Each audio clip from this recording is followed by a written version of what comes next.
mga Jai, isang maganda ako sa inyo. Isang magandang araw po pa sa inyong lahat. Halina po, samahan niyo kami.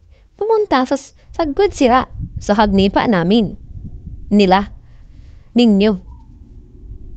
Nila pala. Kasi, hindi ako taga-kagnipa, taga-parubkan pala ako. Ito na nga mga Jai. Akitin namin ang bakod. Tapos, yan ang daan. Papunta duman. Para makarating kami sa Sagud Sira. Hindi naman masyadong mahirap ang agihan.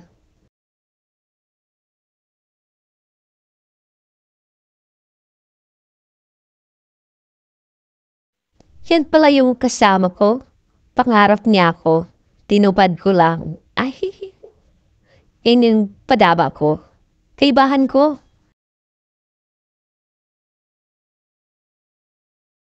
Sa paglalakaw namin, naalala ko pala yung dinaanan namin ay yung daan papunta sa Sagud Sira mula sa may tulay. Malapit na sa may bako doon kayo maagi. Ayun nga ang tulay na tinutukoy ko. Kaya dapat, madali lang hanapin. Talagang hindi kayo mariligaw. Pagkatapos yung pumunta nga sa lugar na iyon, nakikita niyo ba nakikita ko? Hindi, kasi akong nandyan. Ngayon, may mga dahon. Malapit na siguro kami sa aming pupuntahan. Pero hindi ko alam sa kasama ko. Masyadong nonchalant, wala malang kwento-kwento. Walang kwenta. Kaya, sige lang, tuloy-tuloy lang sa paglalakad.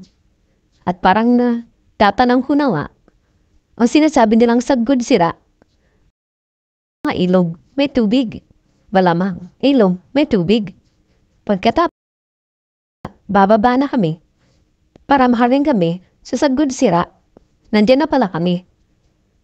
Mababa lang kami. Mababa kami. Para makarating na duman. Hindi nga masyadong mahirap ang daan. Maarte lang talaga ako.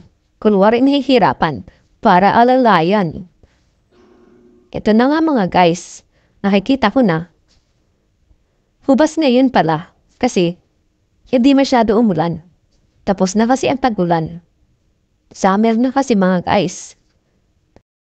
Nakikita ko na ang mga bato. Talagang mapapawaw ka sa makikita mong tanawin. Dito sa probinsya, ng kagnipa nila.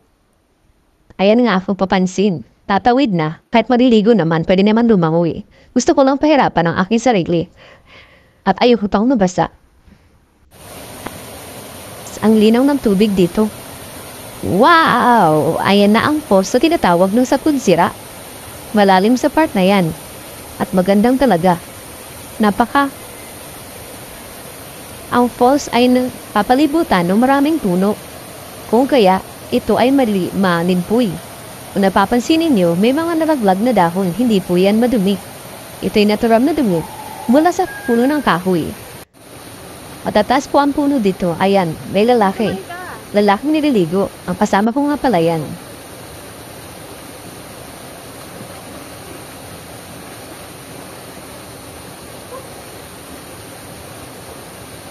Ang gandang pakinggan talaga ng tunog ng lagaslas ng tubig mula sa tarol.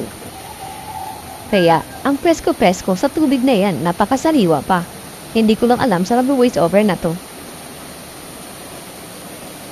Malamig sa lugar na yan mga guys.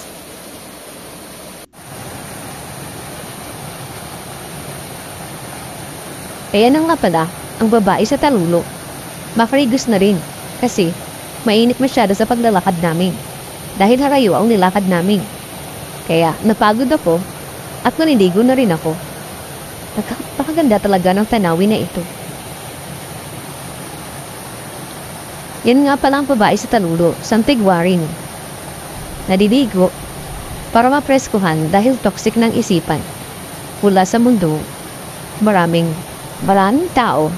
Nakiyarir na ang pagiging abogado. Lahat ay gusto husgahan. Kahit hindi naman alam ang tulay na kwento. At gusto pang gawing libangan ang paninira sa buhay ng ibang tao. Yung mga taong ang hilig mong kahit di mo naman inaano. Diba, mag-anuhan tayo. Para kung talaga. Kaya mga kapatid, Kung kayo nade-depress na sa inyong buhay, mamasyal kayo dito sa probinsya para malinawan ang isip nindo at mawara ang mga balakid para sa inyong pag-asenso. Halina, magpasyar na kayo dito sa pagnipa nila.